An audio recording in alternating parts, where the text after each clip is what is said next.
structure and core banking to assist in competing effectively.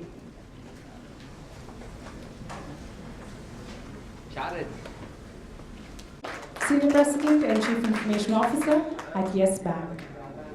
He's been awarded the CIO of the Year Award. Joining us next on the session, we have with us Mr. Vikram K, who is the Senior Director, Data Center and Hybrid Cloud at HPE. May I request all of you to please give a round of applause and welcome Mr. Vikram K.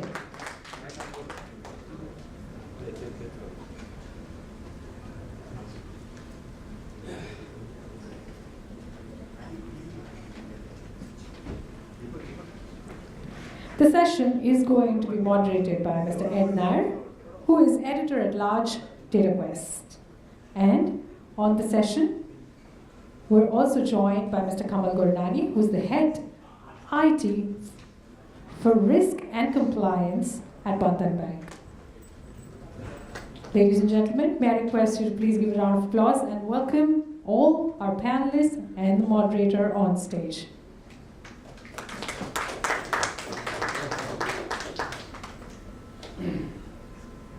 May I request Mr. Kamal Gurnani, the Head IT for Governance, Risk and Compliance at Bandhan Bank, to please join us.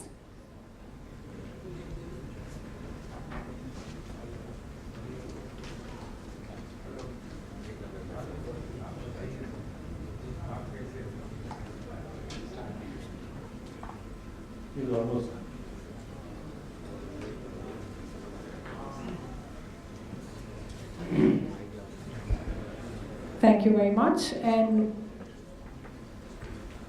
now that we have the entire panel on stage, may I request all of you to give a loud round of applause for all of them. And with that, I'd now like to hand over the session to Mr. Ed Nair. Thank you. I've observed while doing panel discussions that if your panel discussion is towards the end of the day's program, you have the advantage of most of the points, most of the content very well articulated by eminent speakers before you. So let me take off on that advantage today also. So we have been listening to all of the forces that has been impacting the banking industry. The forces that have been part of the overall charter of the banking industry in terms of their transformation and innovation. So this is the session where we will focus on what does it take from the point of view of the core infrastructure, from the point of view of the core banking system that you have at the back end, to be able to deliver all this. Because these changes, it may seem that it is acting at the all of these forces are acting at the periphery, but then ultimately everything feeds in towards the core, towards the middle. So what is it that do we need to do as far as the middle is concerned, as far as the core is concerned? So that's and at the core, to be able to really compete effectively, we need agility. We need innovation capability that is there seated at the core.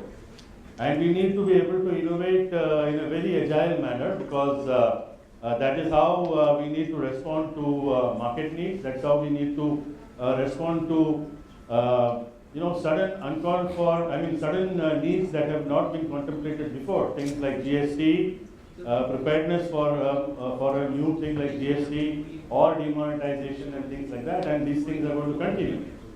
So as members of the banking technology fraternity, we will very briefly discuss on some of the contours. Let me start off with Anu. What is it that you say in terms of when all of these innovations, when all of these things that are happening in the periphery, you're talking about digitization, transformation, customer experience, API-driven models, platform-based banking, all of these things. What needs to be done at the core, both in terms of the infrastructure as well as the software at the core? So, yes, we are living in the digital era, or rather progressing in the digital era. And the word agility goes hands in hand with the digital. But let's understand what are we doing. So when we talk about digital, we talk about, let's understand a high level architecture. So there are there are consumer applications or an apps which are nothing but a mobile app or net banking or wallets or UPI or you name it, all those are consumer applications.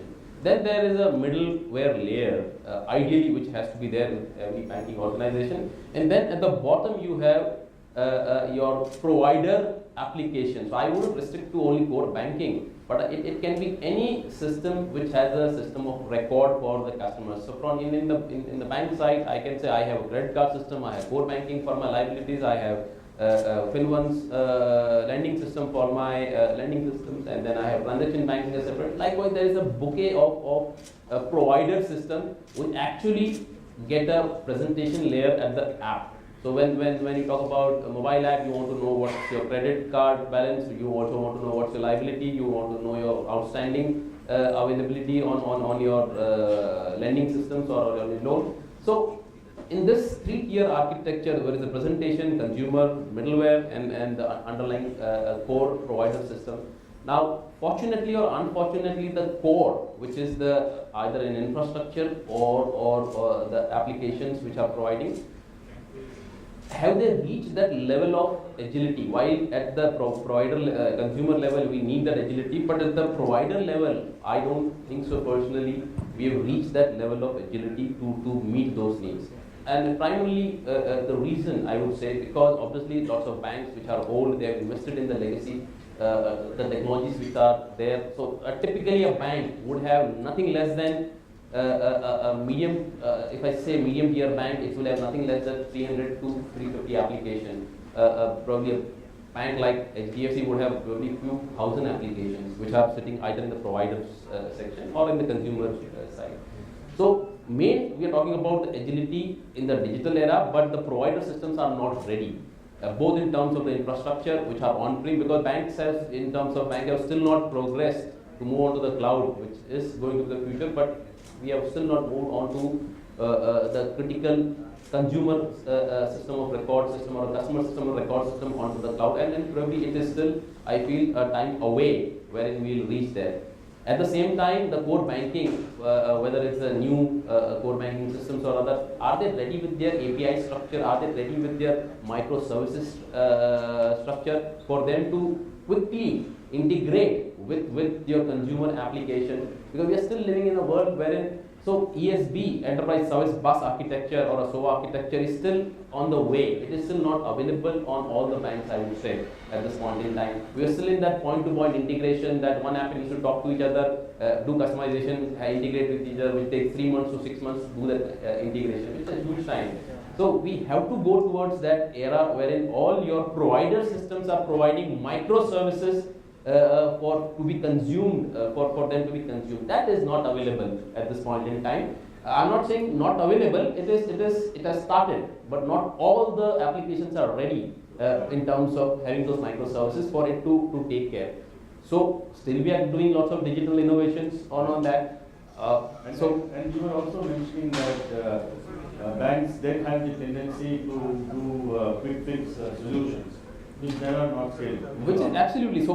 Which is what I was just coming to my next point. Still, banks are doing that digital innovation. So what happens is, how do they do that? Then it's a simple term, what we call as a jugaad, in which you run a select query on the backend systems, the database, and then pull up the data and then push it onto your consumer application. But that's not sustainable. That's not scalable over a period of time. You may do it once, twice, but the moment you need to scale up, because scale is another name of digital, because it's going to scale up 50 times. We are talking about the volumes and the payments which is going to scale up. So that scale up will be a biggest challenge, and sustenance will be a biggest challenge. So to answer your question, the core in the banking still needs we are still not ready in terms of ensuring that we are agile primarily because we don't have microservices or the API architecture within space.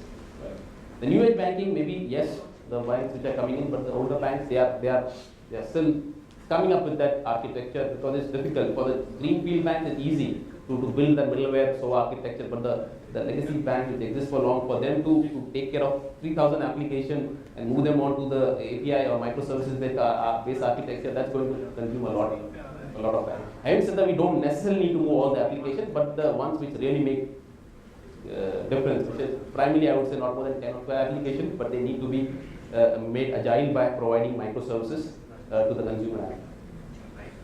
So coming to you, you are from a bank that is a very new bank, compared to many of the other banks there, and your infrastructure requirements, readiness, are different because the priorities of your bank are different. So what are some of the implications of that, specifically your bank's business? Am I audible? Yeah. So, as we have started just 2 years back, and prior to that, it was only just loans before we actually came into a business in the form of universal micro. There was very little of data available, and that we moved into the core banking system. Perhaps we could increase the volume of this mic. Volume.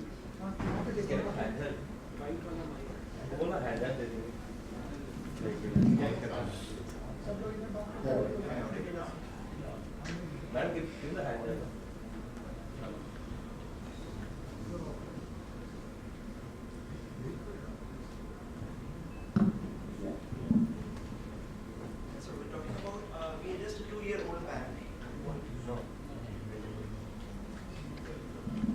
Bank is just a 2-year-old bank, and prior to that, the data which we had was only for loan accounts, and that was pretty small compared to what we were discussing just now.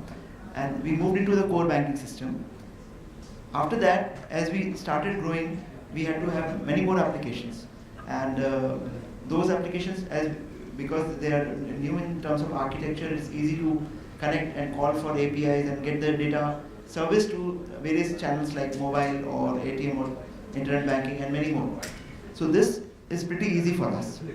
This is one part of the story. But having said that, there is another dimension. We are actually servicing a lot of rural clients, the low-income group. More than 95% of our loans are actually in the rural masses, and we operate out of a hub and spoke model. We have branches around 850, and each branch is further having a spoke. We call it doorstep service centers or micro banking outlets, which are linked to those branches. And in those micro banking outlets or doorstep service centers, we have 2 or 3 staff over there who actually do a weekly meeting with the borrowers on a daily basis. They have a weekly chart. They will visit one site on Monday and then again follow on the next Monday. There's another direction they will go on Tuesday and again visit on the next Tuesday. In this fashion, actually we go and collect the repayment of the loans. So while we have to do that, we have to ensure that the transaction hits the core banking. And our staff there carry the handheld devices, the so-called point of sale machines, which are very efficient. It also has a biometric finger scanning ability over there. And the deposit and advances, etc., the payments, etc., are captured then and there. So this makes a very efficient system. This kind of infrastructure chain, which we are using from that last mile till the back end, is proving to be very, very efficient for us. So this kind of a scenario, and then we are slowly also moving in the digital space also. So with the new set of applications, Aadhaar-enabled payment systems and all, that also we are pushing for the high-end borrowers and high-end clients in the metros and urban towns. So this is how we are going actually. So Vikram, you have a lot of banks as your customers, and over the last 3 to 4 years, from time when cloud was just a kind of infrastructure add-on, an add-on capacity or add-on mode for infrastructure, it has come a long way in terms of cloud being the base, being a source of platform, source of where the APIs are there. You can actually run platform basis cloud. And still organizations are grappling with the multiplicity of cloud within their organizations. On one side, they are redoing parts of their data center. They are taking things from on-premise to cloud. They are adopting multiple clouds, hybrid clouds. What do you see? How would things emerge for the banking industry in terms of using cloud as a mode for being agile?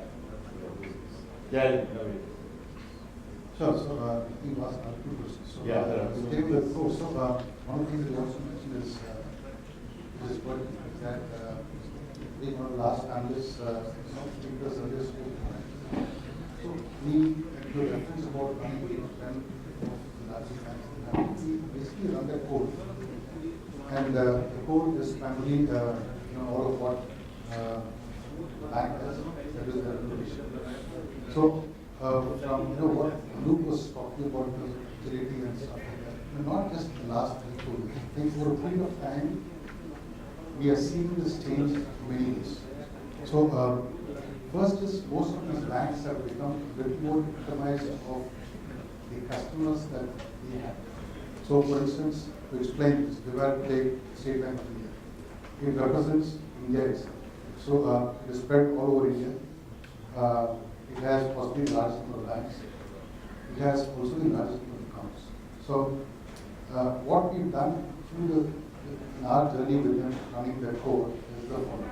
To keep them agile and to have all of those live production migrations and stuff like that. We've been doing a series of performance characterizations, the code itself, which is banks currently, which is TCS. But look at where they were about, let's say about 7 or 10 years ago, let's say about 2006-8 time frame, there were about 100 million customers, they moved it to about 500 million. Later on, somewhere in 2012, there was a billion account benchmark. And then the last year, we moved it to about 2 billion accounts. And we achieved a transaction per second level of something like 70,000. So, to Anup's point and some of the other points mentioned, there also in parallel all these microservices that are being spun. So, most of the banks continue to increase the code. There are production migrations of all kinds.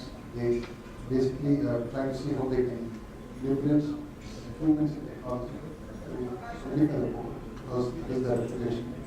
And they continue to spawn off a lot of microservices in other platforms, which could be cloud, which could be their own different cloud.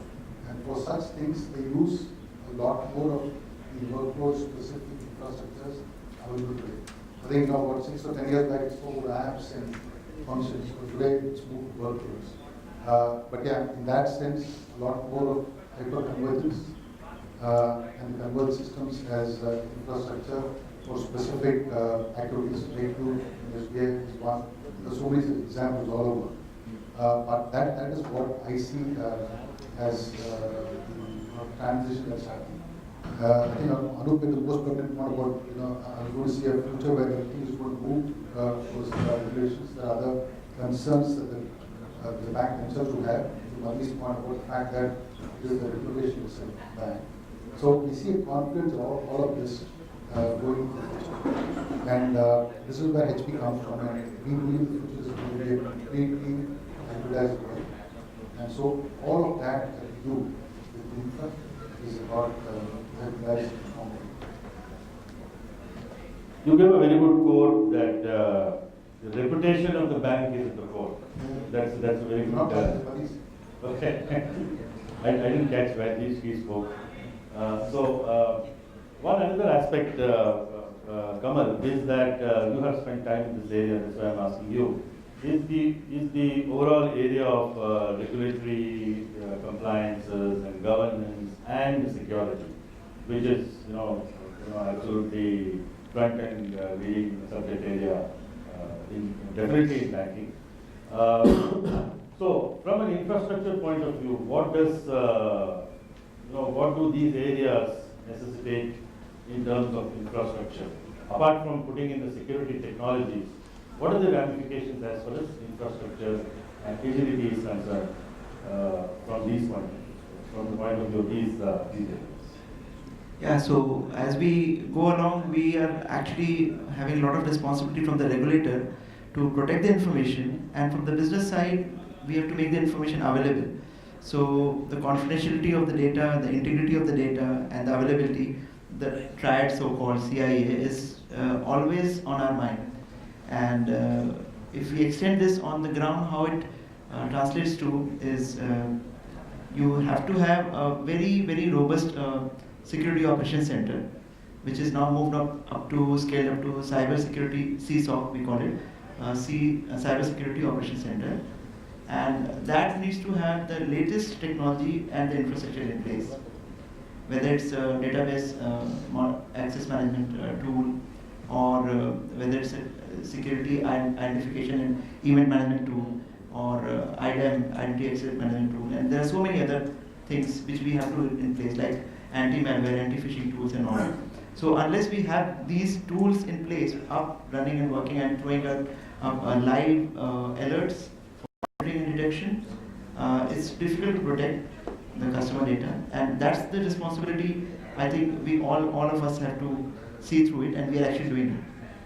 So the state-of-the-art CSOC capabilities are required on one hand to ensure that your business is always there, and a lot of infrastructure requirement is there.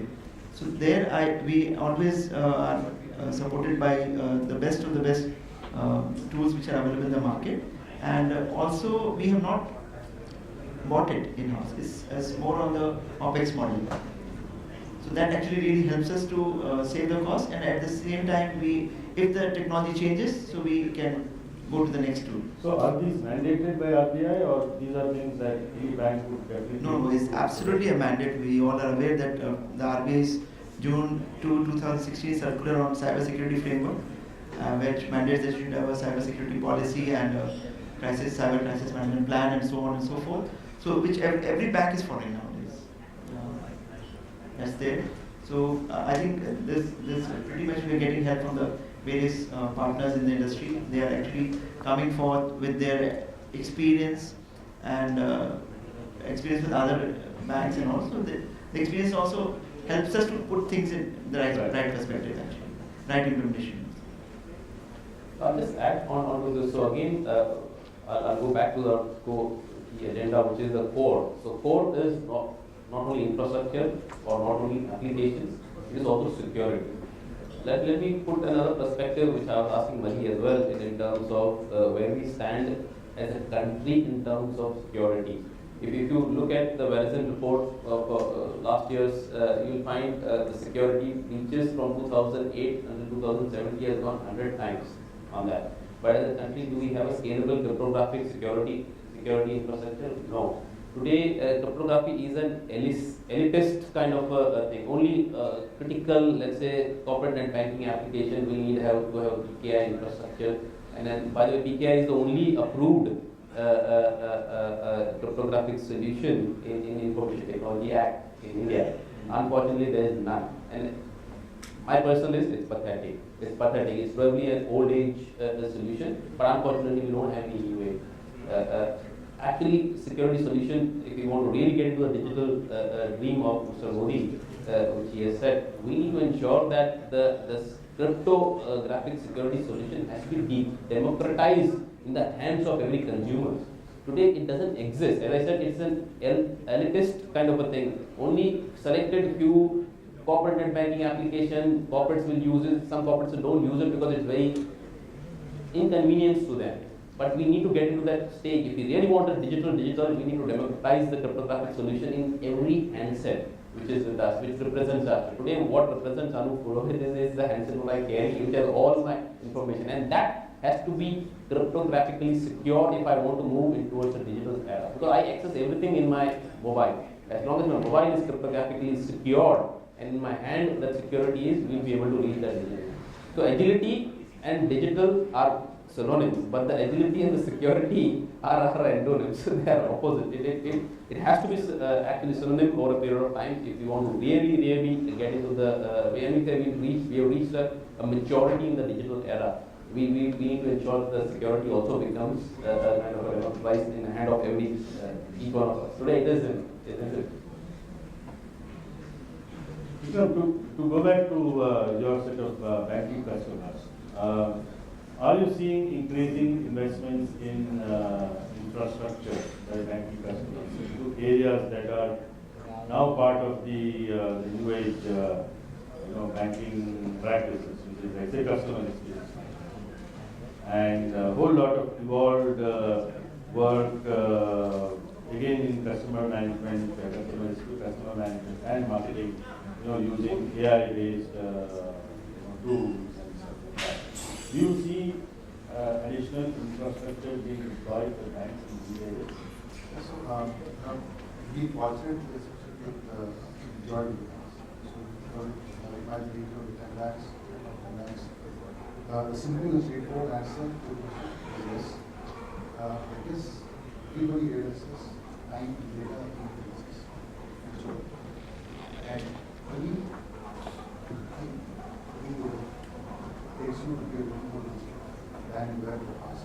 So everything else that you just subset of this activity. So all of those that you asked, the answer is yes. I can tell you that by that. Because some of these are there, I think, competitive advantage of banks are. So without aiming that, I think virtually all of them are doing something in that direction, all of the areas. Of course, some of them are completely developed. Most of the digital bank institutions. The rest maybe not. But virtually all of them is. In the area of say data-driven banking or data-driven being a data-driven business, a lot of things come into that. Are there real explicit investments made in that area? I mean, many of them would be software, and there would be hardware also. But then, what is it being done in terms of infrastructure readiness or infrastructure augmentation from the point of view of being a very data-driven? So in this space, I would say probably I feel banks are more ahead in terms of the agility. Again, I'm tying back to our topic because this is something which has come up recently. So banks have invested. So banks are also moving out from the legacy way of doing their analytics on Teradata or Netezas or they are getting into a Cloudera kind of the Hadoop suite bundle or Hortonworks kind of a thing. And those are open source available. They are much faster, much better, and they have their APIs available to integrate onto the platform. So in that case, I think lots of banks have moved ahead in that space, and they are investing into these multi-node Hadoop setups, and they have their data sitting within that machine itself. So you don't need to spend a huge money in storages. So single server is available with 40 terabytes, and you can set up 10 nodes, such like you can still do your analytics on top of that. So those technologies are new, and those are agile as well. It's only that the challenge over there is slightly different. The skill sets available to use those technology in the country is still, I would say, nascent or a little bit lesser at this point, and that needs to be enhanced further. So that is pulling back the agility, in particularly in the data warehousing, the business intelligence and analytics space.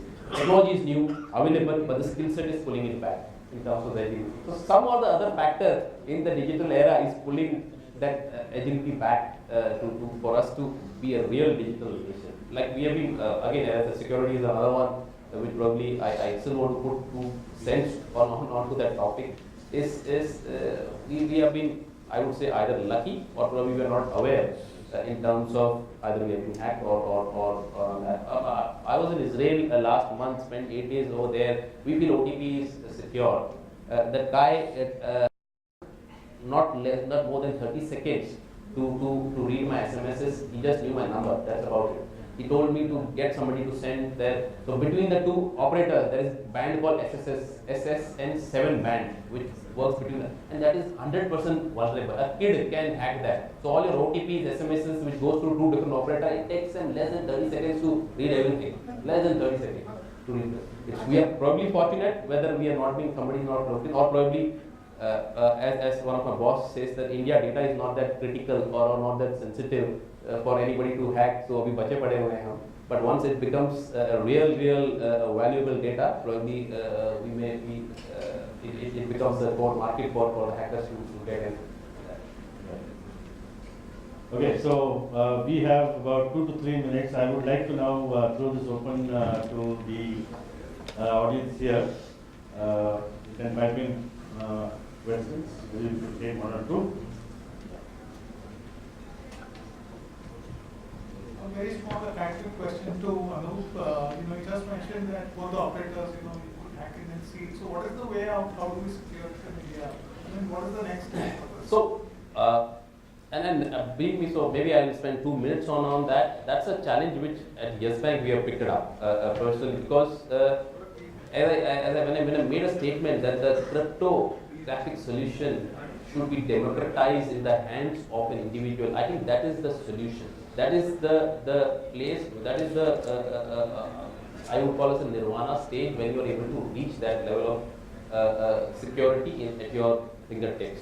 Now, how do we achieve that? I'm sure there are ways and means to achieve that. So I was doing a study around, when in the previous session I was asking Madi, is Aadhaar the way to go? So typically as a consumer, as Anu Rohit is a consumer, what do I want if I want to do a digital transaction? I need to have a digital trust in my provider who's giving me, servicing me. What is a digital trust? The digital trust is, one thing is, my provider knows that this is Anup Purohit.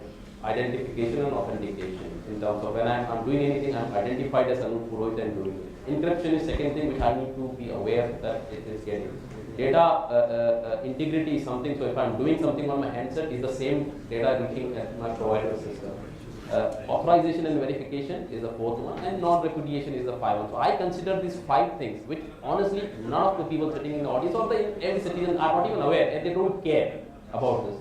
So a solution has to be built in which automatically takes care of all these 5 parameters, and with the use of with the use of ease that a customer is able to do it and his handset. So we need to build something in that space to achieve that.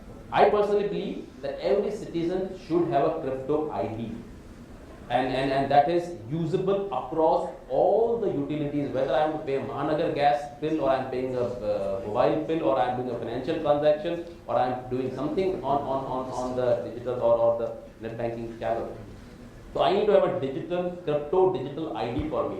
And which is what my question has been, is Aadhaar crypto? It is not. So personally, I don't agree to that. Use Aadhaar everywhere for your authorization. It should not, because Aadhaar is not there. Aadhaar has one unique advantage, that it is a unique identification and authentication key. But that's only one parameter which gives me digital trust. The other 4 parameters are missing in Aadhaar.